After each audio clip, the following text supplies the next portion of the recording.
Bonjour à tous et bienvenue sur Mosaïque Cristal. Aujourd'hui, on parle de politique, d'écologie, de culture et de santé. Voici un aperçu. Les débats des élus de la communauté de communes du Pays de Bitche ont été longs ce mercredi soir à Meisenthal. Ils étaient réunis en séance plénière pour voter les budgets de l'année en cours. Le Simserhof entre au budget de la CCPB. Des études concernant divers projets comme la réhabilitation de la piscine de Bitche où le stand de tir sont prévus ou encore l'achat des anciens bâtiments Veolia pour 240 000 €. La campagne de vaccination continue de s'intensifier. Les patients qui ont reçu leurs 2 doses de vaccin ne peuvent pas encore vraiment oublier les gestes barrières pour l'instant. Les formes graves de la maladie seront évitées, mais il faudra rester prudent car le virus pourra toujours être contracté et transmis à des tiers. La commune de Berenthal a récemment fait construire une cabane écologique aux abords de son étang de pêche. Des entreprises du secteur ont créé cette hutte composée d'une partie sanitaire et d'un abri pour les pêcheurs et les randonneurs de passage. Le coût de l'opération s'élève à plus de 33 000 €, dont 40% sont financés par la subvention DETR. Le carreau de Forbach, scène nationale, est fermé depuis plusieurs mois à cause de la crise sanitaire. Mi-mars, l'opération Repeuplons les théâtres a été lancée conjointement avec l'association des spectateurs. Des objets, images ou messages qui symbolisent leur lien avec le lieu sont exposés dans le théâtre. La brasserie Licorne, située à Saverne, surveille sa consommation d'énergie. Une nouvelle cheminée en inox a été installée. Les fumées sont condensées et plus froides. Le processus permet de récupérer la chaleur pour produire de l'eau chaude. D'autres transformations ont été réalisées dans la salle à brasser. L'objectif est de devenir quasi autosuffisant en eau chaude. Nous sommes en pleine période critique pour la floraison des arbres fruitiers. Les récentes températures assez basses donnent du fil à retordre aux arboriculteurs. Bonjour Thibaut, alors tu es dans la commune de Olvin. Dis-nous comment se portent les arbres. Eh bien, plutôt bien, Julia. Ici, les arbres se portent bien par rapport à d'autres régions de la France où le gel a été beaucoup plus dévastateur. Le coup de froid qui a frappé la France en début de ce mois d'avril a quand même mis les arbres à rude épreuve. Alors bien sûr, il y a beaucoup de dispositifs de protection qui sont mis en place pour prévenir ce froid glacial, haies, brise-vent, brassage de l'air, aspersion. Mais ici, les arboriculteurs d'Olvin utilisent une autre méthode tout à fait particulière. Tu le verras plus en détail dans le reportage. Merci Thibaut. Alors justement, on va regarder ça tout de suite en détail. Comment ça se passe dans le verger pédagogique de la commune de Olvin? Les arboriculteurs ont mis en place des protections préventives contre les potentiels dégâts du gel. Reportage de Christelle Réviaco, Thibaut Desmerlet et Guillaume Dumonteil. Alors nous sommes sur le verger pédagogique de Olvin. Les 2 dernières nuits étaient très fraîches. Qu'est-ce que vous avez pu constater sur le verger ? Effectivement, ce matin, nous avons frôlé encore le -7 degrés sur nos variétés fruitières. Par contre, vu l'état actuel d'avancement du bouton floral, on peut dire qu'on est encore, c'est un seuil qui est encore tolérable et qui ne nous impacte pas plus que ça. Les dégâts sont limités pour le moment au verger pédagogique de Olvin. Parmi les arbres fruitiers présents sur site, seul un abricotier a subi le froid glacé des dernières nuits. Les 70 pommiers et poiriers, eux, résistent. Ils sont d'ailleurs enveloppés d'un étrange manteau blanc, une protection efficace contre le gel. C'est un produit qui s'appelle Bio-Baumanstrich, qui est une composante d'argile, de chaux, de silice, et nous rajoutons du lait. Tout ça pour permettre une bonne application et pour retarder justement la floraison au niveau du cycle végétatif. La couleur blanche va pouvoir refléter les rayons du soleil et atténuer la chaleur. Cela permet de gagner 1 à 2 semaines. Une échappatoire pour prévenir le gel tardif. C'est la seule mesure préventive que l'association peut mettre en place. Mais les arboriculteurs ne pourront pas prolonger la lutte si cette période de fraîcheur venait à se prolonger. Certains arbres sont déjà un peu plus avancés que d'autres. Le bourgeon peut résister à des températures allant de -6 à -7 degrés jusqu'au moment où il commence à fleurir. L'état des arbres reste pour le moment acceptable, mais tout le monde espère des températures plus douces. Et Thibaut Desmerlet a aussi interviewé le président de l'association locale des arboriculteurs pour en savoir plus sur cette période difficile. Oui, je suis toujours avec Bernard Clavet. Monsieur Clavet, comment les conditions météo actuelles impactent les vergers aujourd'hui ? Donc actuellement, nous sommes dans une période critique dans la vie d'un arboriculteur. Il faut savoir que le moment de la floraison est vraiment le moment à ne pas louper. En savoir quand même que c'est le passage de la pleine floraison vers la nouaison qui est le moment le plus critique. On supporte des températures non inférieures à moins 0,5 degrés. Et c'est un seuil qui doit être, je dirais, bien négocié, notamment pour la suite. Qu'est-ce qui peut aggraver le gel ? Naturellement, l'hydro, l'humidité de l'air peut avoir une influence là-dessus également. Les précipitations, si elles sont présentes, que ce soit sous forme neigeuse ou de pluviale, sont préjudiciables à la floraison. Ce matin, par exemple, on avait enregistré encore 15% d'humidité de l'air, ce qui est très convenable et qui a un effet, je dirais, bénéfique pour l'arbre et pour la floraison. Et comment se passe la surveillance en cette période de crise sanitaire ? Alors c'est bien là le petit problème. Avant, on se retrouvait beaucoup plus souvent sur ces sites. Aujourd'hui, ça se limite à une journée par semaine. En principe, c'est les samedis après-midi. Et de temps en temps, on fait un petit saut lorsque le matin, on a des présences où on est justement exposé à des moments de gel plus intenses, quoi. Merci beaucoup. Je vous en prie. Et il reste encore presque un mois à tenir jusqu'aux seins de glace, à partir desquels il est censé ne plus y avoir aucun risque de gel. On passe à la politique locale. C'est le premier budget primitif en année pleine que présentait hier soir le président de la CCPB, David Suc, aux élus du Pays de Bitche. La présentation a occupé plus de la moitié de la réunion. La nouvelle gestion de la CCPB suscite toujours beaucoup de réactions et d'interrogations. Reportage de Catherine Henrich et Morane Grandcola. Avec un budget primitif global de 36 920 370 €, on ne s'étonne pas que dans l'Assemblée des maires du Pays de Bitche, on s'inquiète toujours de la bonne gestion des comptes de la CCPB. Les dépenses de fonctionnement sont en baisse avec une prévision de 13 47 913 € et des investissements également en baisse qui s'élèvent à 16 909 169 €, mais auxquels s'ajoute le reste à réaliser de l'exercice précédent, portant le total à 23 872 457 €. Cette année entre au budget le Simserhof que la CCPB a pris en charge, ce qui explique aussi l'augmentation de certains postes comme des charges de personnel et divers frais propres au site. Un site d'ailleurs dont l'ouverture devrait se faire un peu différemment cette année en attendant de nouveaux investissements plus que nécessaires pour la pérennité du site. Et pendant 15 ans, nous avons fonctionné magnifiquement bien. Mais aujourd'hui, quand vous passez là-haut, vous voyez un petit peu l'accès, ce bel écran qui affichait le Simserhof à l'origine. Aujourd'hui, on n'arrive même plus à lire quoi que ce soit. Donc rien n'a été investi à un moment donné, et nous, au niveau de la gestion du site, nous n'avons pas les moyens d'investir, étant donné que c'était du ressort de la communauté de communes.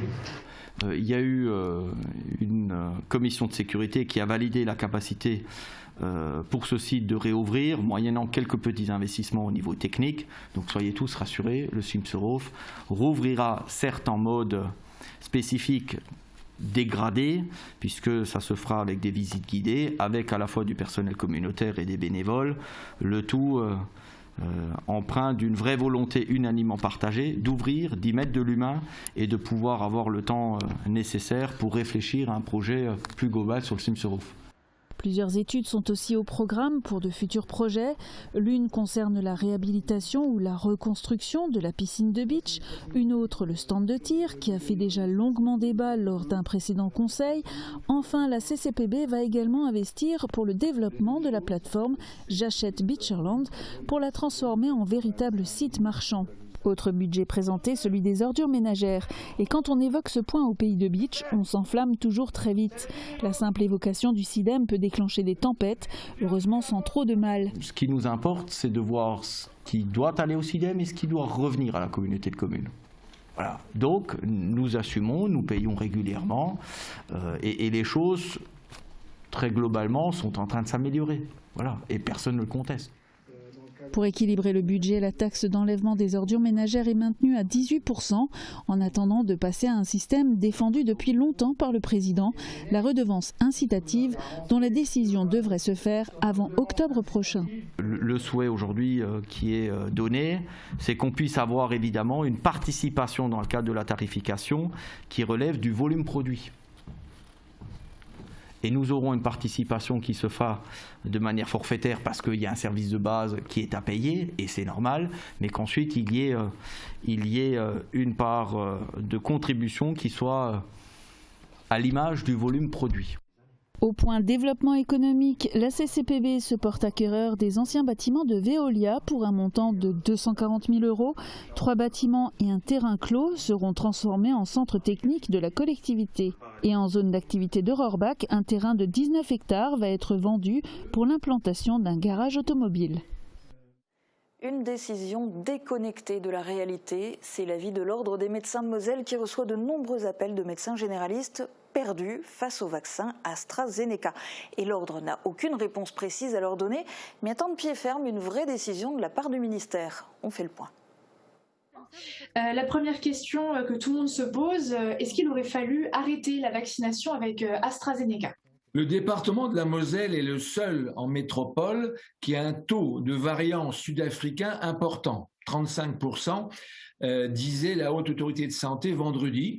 Et donc, comme AstraZeneca est moins efficace contre ce variant, il eût été logique de ne préconiser que les ARN messagers, c'est-à-dire les vaccins Pfizer et Moderna. C'est ce que j'ai demandé au ministre, je lui ai écrit, j'attends sa réponse. Pour l'instant, l'ARS demande à poursuivre comme avant.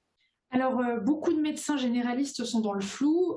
Est-ce qu'ils doivent continuer, arrêter ? Qu'est-ce qu'on peut dire à ces professionnels finalement ? Aujourd'hui, l'ARS et la Direction générale de la santé publique ont demandé de poursuivre la vaccination comme avant. Donc, si vous voulez, il est certain que les gens sont un petit peu surpris de la non-réactivité des pouvoirs publics face à ce variant sud-africain en Moselle. Et les professionnels sont enclins à décider si oui ou non ils doivent continuer ou pas, c'est de leur propre chef ? Les professionnels, les médecins généralistes n'ont été fournis que en vaccin AstraZeneca. On va leur donner bientôt en Moselle du Moderna, mais pour l'instant, ils n'en ont pas. Donc, de toute façon, eux, ils ont les questions de leurs patients, et donc il faut qu'ils tranchent leur âme et conscience, et c'est effectivement pas facile. On sait que dans l'opinion publique, il y a beaucoup d'inquiétudes. Les gens annulent leur vaccination si c'était avec AstraZeneca. Ces inquiétudes, elles sont liées aux effets secondaires de ce vaccin. Comment est-ce que vous l'expliquez ? Parce que dans tout type de médicaments ou vaccins, il y a des effets secondaires. Oui, dans toutes les médications, il y a toujours des risques. Le vaccin AstraZeneca a présenté de par le monde des complications thromboemboliques qui sont relativement rares. Les cas sont étudiés un par les instances, mais il n'y a pas de risque avec les vaccins globalement plus qu'avant. Les vaccins, même le vaccin nouvellement créé, c'est-à-dire par ARN messager, pour l'instant, n'a pas prouvé de dangerosité. Et il est certain que le vaccin, c'est quand même très important pour venir à bout de cette pandémie, tout en conservant quand même la plus grande prudence dans les gestes barrières. Ça, il ne faut pas les négliger. C'est pas parce qu'on est vacciné qu'il faut tout d'un coup se laisser aller. Alors justement, à quoi ressemble la vie après le vaccin anti-Covid ? Début avril, on dénombrait 17 000 doses de vaccins administrées par les hôpitaux de Sarreguemines et jusqu'à 200 doses par jour à Bitche. La campagne vaccinale continue de s'intensifier, mais une fois les 2 doses injectées, que se passe-t-il dans la tête des gens et dans leur vie ? Alphonse, Charles et Eliane témoignent. 14 h. Alphonse vient prendre sa 2e dose de Pfizer-BioNTech au centre de vaccination de Bitche. Le rituel, il le connaît, prise de température et consultation avec un médecin pour évoquer les symptômes potentiellement rencontrés, notamment lors de la première injection. Après la vaccination, donc à peu près 48 heures après, un peu de tachycardie, quoi. Oui, mais est-ce que vous avez parlé avec quelqu'un ? Puis quelques minutes en salle d'attente. Dans une demi-heure, il sera complètement vacciné. mais restera prudent. Même si on est vacciné, on peut contracter la maladie, mais on évite les formes graves, mais on peut transmettre. Donc il faut continuer à faire attention. Si pour le moment ces gestes barrières n'ont pas vraiment changé, dans sa tête naît déjà l'espoir de retrouver le monde d'avant et ses libertés. Si disons, embrasser ses proches, quoi, faire la bise aux petits-enfants, ce qu'on espère plutôt, c'est que effectivement que les vaccins, la population vaccinée augmentant, que ça va faire baisser les incidences, donc les contaminations et les hospitalisations et les décès. Et puis qu'enfin on puisse de nouveau aller boire un coup dans un centre-ville ou dans une zone piétonne, voilà. Mais confinement oblige, ces déplacements resteront limités pour le moment. Direction la maison de Charles, 76 ans. Enfin vacciné début avril, le sentiment est positif. D'être plus tranquille, soulagé. Et puis après on verra, il faut toujours porter le masque. Un petit souci de moi dans la tête, parce que je me suis toujours posé des questions, je ne me fais pas vacciner. C'était juste, surtout parce que bon, s'il y a un qui est vacciné, l'autre non, on ne sait jamais ce qui peut arriver, j'aurais pas le droit d'aller avec lui ou quoi que ce soit, mais là, c'est ça qui me sécurise un petit peu. Tous ont reçu un petit carnet prouvant leur vaccination et le nombre de doses reçues. Il s'agit là, peut-être, du nouveau sésame à l'avenir. Et en attendant un hypothétique passeport vaccinal et le retour du public, le carreau est malgré tout un peu moins vide. Il accueille des objets, des images ou des messages envoyés par les spectateurs. L'opération Repeuplons les théâtres, lancée à la mi-mars, se poursuit jusqu'à la fin du mois d'avril. Reportage de Léo Le Calvez et Grégory Sebag. Un théâtre sans public. Depuis près d'un an, la crise sanitaire a coupé le carreau de ses spectateurs. Pour garder un lien, la scène nationale forbachoise propose régulièrement des spectacles en streaming. Elle a également lancé au mois de mars une action originale et insolite, Repeuplons les théâtres. En fait, c'est une idée qu'on a eue conjointement avec l'association des spectateurs qui nous manifestait vraiment un soutien fort en cette période complexe de pandémie où notre théâtre est fermé depuis plusieurs mois. Et donc on s'est dit qu'est-ce qu'on peut mettre en œuvre symboliquement pour évoquer cette tristesse et en même temps peut-être une envie d'espoir, pour éviter que ce lieu ne soit simplement fermé et finalement inhabité, même s'il y a des choses qui s'y passent, il y a de l'action culturelle, il y a des artistes qui travaillent, mais voilà, on voulait créer un lien fort avec les spectateurs. Le théâtre propose à ses spectateurs de venir déposer des objets qui symbolisent leur lien avec le lieu et de choisir l'endroit où ils seront entreposés. Photos, billets, textes, affiches et même des messages sonores, une vingtaine d'objets sont déjà présents pour combattre le vide et apporter un peu de chaleur. Je ne sais pas s'il y en a un plus marquant, chacun a vraiment sa spécificité. Là c'est vrai qu'on a des photos d'un rendu de l'atelier des adultes amateurs, de pratique des adultes amateurs, c'est assez touchant. On a des très vieilles affiches, je trouve que chaque objet a vraiment sa particularité. Il y a même, alors je ne la vois pas forcément là, mais il y a même une bouteille de vin à déposer sur le bar, par exemple, avec 2 verres. Parce que c'est vrai que le bar, qui lui est fermé depuis beaucoup plus longtemps, puisqu'à un moment donné on a pu réouvrir un peu les théâtres, mais il n'y avait plus d'espace de convivialité. C'est vraiment un endroit où les gens échangent avant, après les spectacles, et un bel espace de sociabilité. Alors, tu as reçu des nouveaux objets ? Oui, alors on a eu une vingtaine d'objets pour le moment. J'ai eu un message vocal. Une collection qui donne corps à l'attachement du public pour son théâtre. D'autres messages de soutien sont attendus, à chacun de faire preuve d'imagination pour participer à cette opération qui se poursuit jusqu'à la fin du mois d'avril. Effectivement, avec 2 verres qu'on pourrait donc apposer sur le bar. Dans un instant, on parle d'économie d'énergie juste après la météo. La météo vous est présentée par le Crédit Mutuel. Une banque qui appartient à ses clients, ça change tout. Protégez et mettez en lumière votre maison avec toutes les nuances de crépi proposées par Modèle Habitat.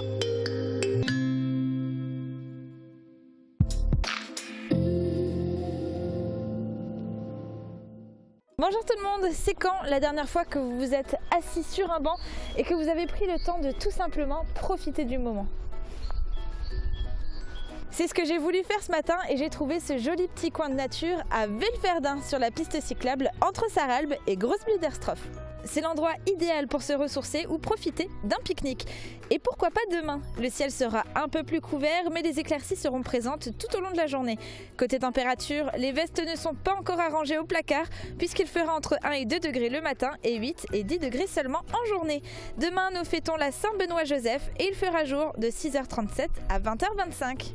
Et il nous arrive à tous d'avoir des semaines plus compliquées que d'autres, surtout en ce moment, alors n'oubliez pas de profiter de petits moments comme celui-ci qui vous font du bien. Passez tous une belle journée et à demain. Merci d'avoir suivi la météo avec le Crédit Mutuel. Une banque qui appartient à ses clients, ça change tout.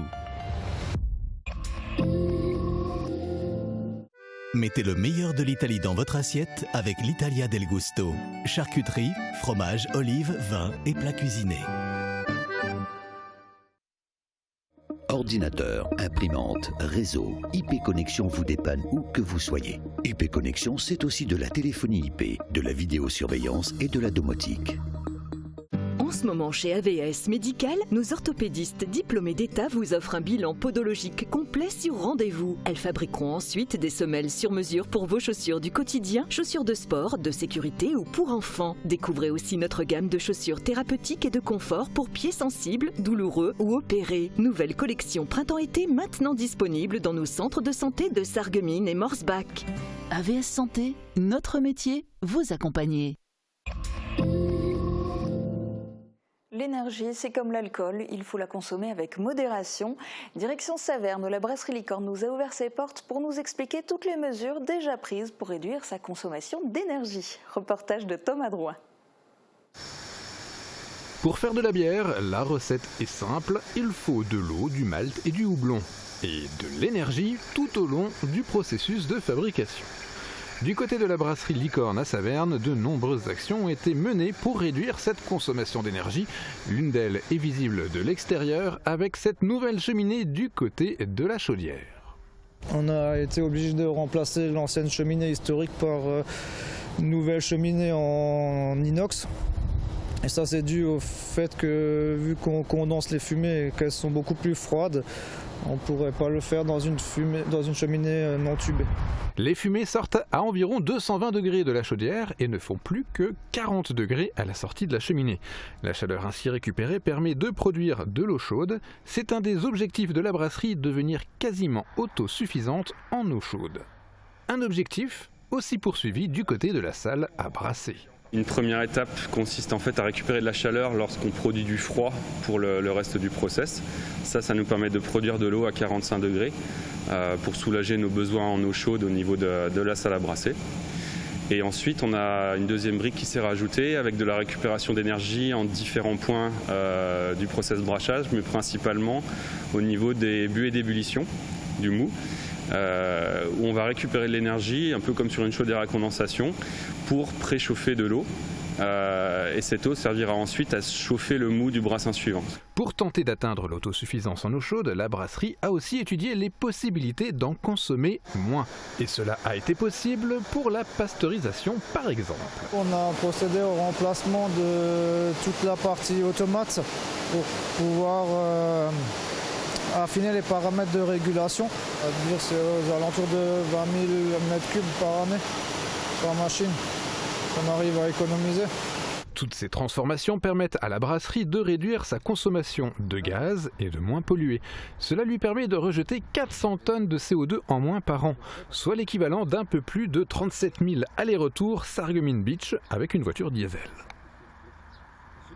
Et le directeur de production nous a explicité les raisons qui ont poussé la brasserie à aller dans cette direction. Écoutez-le. Est-ce que vous pouvez déjà m'expliquer qu'est-ce qui a poussé la brasserie Licorne à se lancer dans une recherche d'économie d'énergie telle qu'elle est mise en place en ce moment ? Donc ce qui nous a motivés à mettre ce genre d'installation en place, ça s'inscrit également dans notre démarche RSE. Ça fait partie de nos valeurs intégrantes de la brasserie Licorne. Donc en impact faible, en impact environnementalement faible. Et ce qu'on recherche, c'est réduire nos rejets de CO2 et d'optimiser, pérenniser notre site économique et écologique. Bon. Est-ce que c'était une demande de clients? Est-ce que c'était une demande des employés par rapport à leur entreprise? D'où c'est venu? Quelle était l'impulsion pour se lancer là-dedans? Donc l'impulsion elle est venue, déjà ça fait partie on va dire de l'ADN du groupe. On dépend d'un groupe Carlsberg avec un K, où la maison mère est à Hombourg, à côté de Sarreguemines. Donc c'est une volonté, ça fait partie de nos valeurs. Donc c'est ça qui nous a poussé à optimiser nos installations et à contribuer à ces efforts-là, quoi.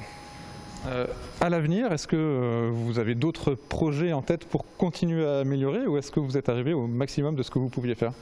Non, on a encore quelques projets dans les cartons.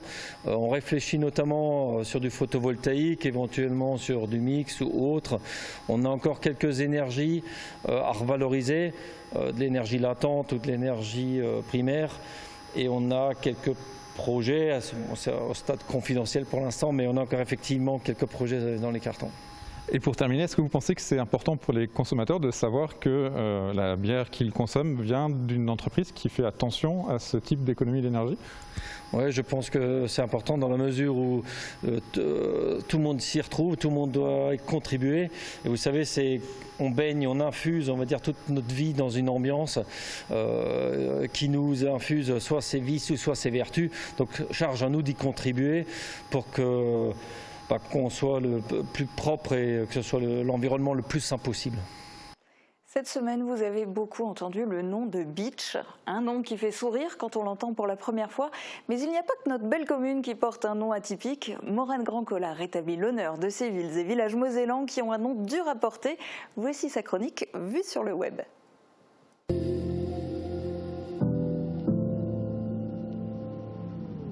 Bonjour à toutes et à tous et bienvenue dans cette nouvelle chronique vue sur le web. Vous en avez entendu parler et ça a déjà fait le tour de la toile. La page Facebook de la ville de Bitch a été censurée par Facebook. Et bien parce que Bitch en anglais ça veut dire...